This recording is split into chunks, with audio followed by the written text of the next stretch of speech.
Corona महामारी रे सारा विश्व जुझी होता बेले एबे आसीची खुशी खबर। कोविड-19 रो मनीष समाज को सुरक्षित रखा ऑक्सफोर्ड यूनिवर्सिटी और Anglo Swedish pharma company AstraZeneca द्वारा एक टीका विकसित होईछि। एही टीका प्रथम पर्याय सह द्वितीय तथा गुरुत्वपूर्ण फेज रे प्रभावी साब्यस्त होईछि। तृतीय पर्याय रे सफल हेले यह खूब शीघ्र बाजार रे उपलब्ध होईजिवो। किपरि काम करिवो एही टीका? कोरोनार आकृति देखिले जानि परिबा जे एहार पृष्ठभाग रे स्पाइक प्रोटीन रहिछि। आम शरीरर कोशिकार उत्पन्न ACE2 प्रोटीन सह कोरोना भाइरस रो स्पाइक प्रोटीन बांधी हो जाइथाय। एहा फलरे भूताणु कोष मध्य प्रवेश करी निजर संख्या बढ़ाई मनुष्यर विभिन्न अंग को प्रभावित करिथाय। ऑक्सफोर्ड पक्षर विकसित टीका शरीर रे बहु संख्या रे एंटीबॉडी सृष्टि करिवो।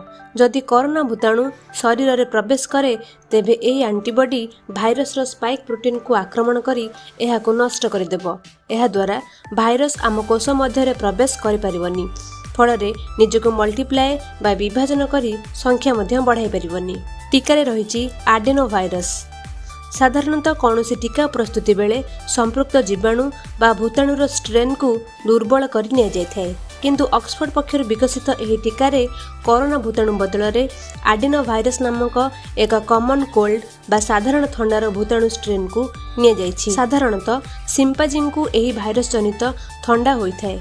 जेनेटिकली मॉडिफाइड करा जायथिबारु एडेनो भाइरस मनुष्य शरीर रे विभाजित होई एहार संख्या बढ़ाई परिबो नाही।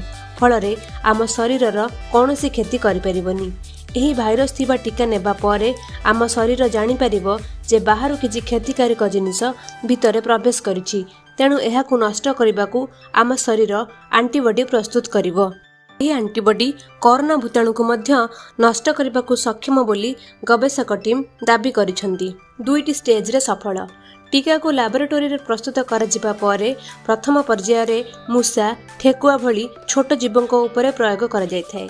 एथिरे सफल हेले टीकार क्लिनिकल ट्रायल आरंभ हुए। क्लिनिकल स्टेज रे प्रथमे अल्प केते जण सुस्थ व्यक्ति उपरे सुरक्षित डोज दिया जायथाय। एथिरे सफलता मिलिले अधिक संख्यार लोक एवं परे तृतीय पर्याय रे हजार हजार संख्यार लोकन को दिया जायथाय। फेज 2 पर्यंत ऑक्सफोर्ड द्वारा प्रस्तुत टीका प्रभावी ढंग रे सफल होईछि, जहाँकि अत्यंत आश्वस्तिकर खबर। किलिंग सेल संख्या बढ़ाइबो।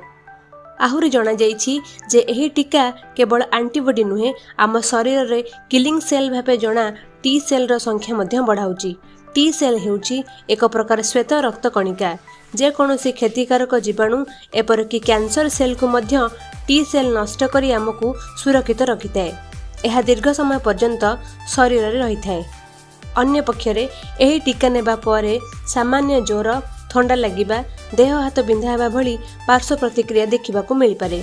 पैरासिटामोल टैबलेट द्वारा एही साइड इफेक्ट को दूर करि हेबो बोली कुहा जायछि। एंटीबॉडी स्थायित्व को नहीं प्रश्न। तेबे एही टीका नेबा परे आम शरीर रे सृष्टि होतिबा एंटीबॉडी केते समय रहिबो से नहीं स्पष्ट होई नाही।